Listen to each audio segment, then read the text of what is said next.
Duterte! Yung mga Marcos Mary, naniniwala ako, mabait talaga yan. Ang nagpagulo dyan, yung si Romualdez talaga. Yan talaga ang ang problema dyan, yung parang hawak sila ni Romualdez sa liig ba? May sikreto siguro yung tuwang-tuwa na sana ako eh.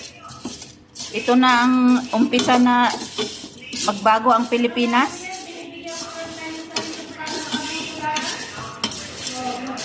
Grabe ang dami kong kaaway niyan sa social media dahil sa Unitim noon.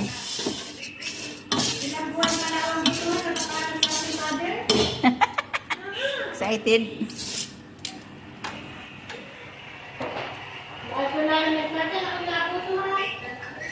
Okay. Nakasay na palis ko na talaga dito sa kulit. Asikasuhin ko nga yung akin din dito. Dito na tayo magboto. Sasabay ako sa iyo sa ngayong election. Vermicelli rice. May announcement naman.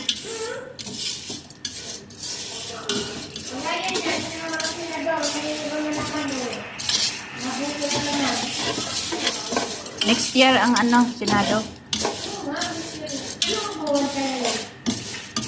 Hindi ko pa alam yan.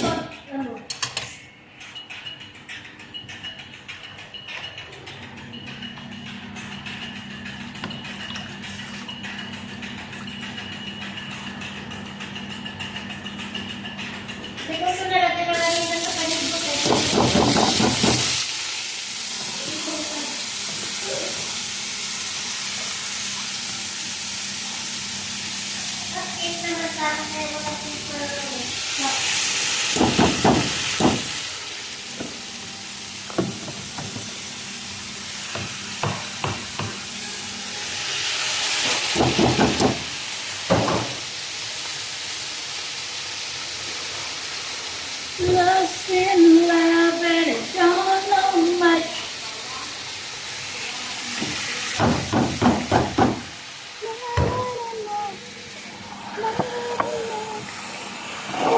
To be what you wanted.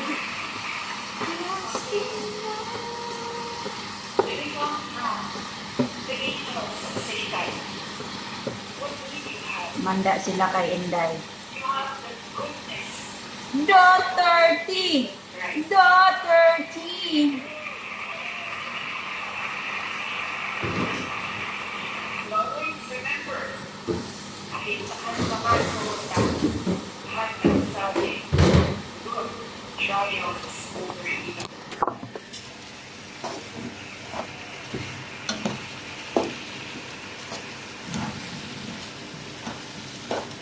Lagyan natin ng asin. Asin lang, saka mantika. Sobrang ginamnam na yan.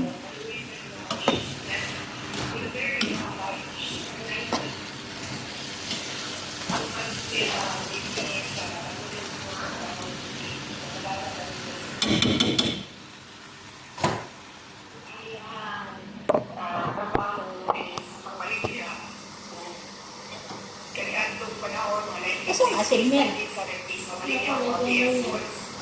Wala man dari. Dari?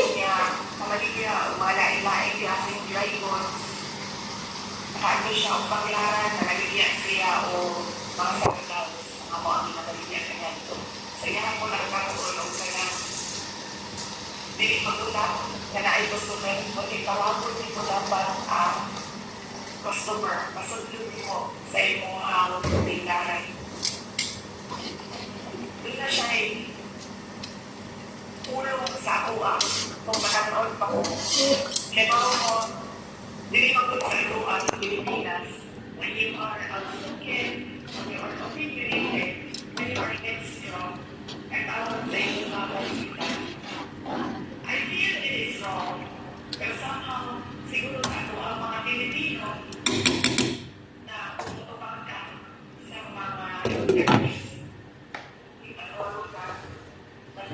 Nawala ka naman yung sabi ng mga pulis.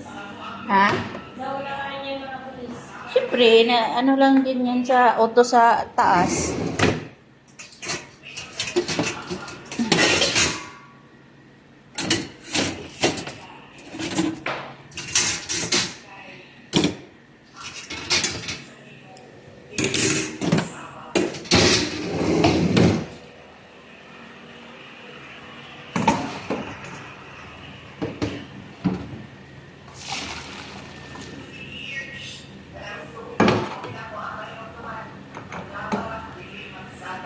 Agoy. Correct.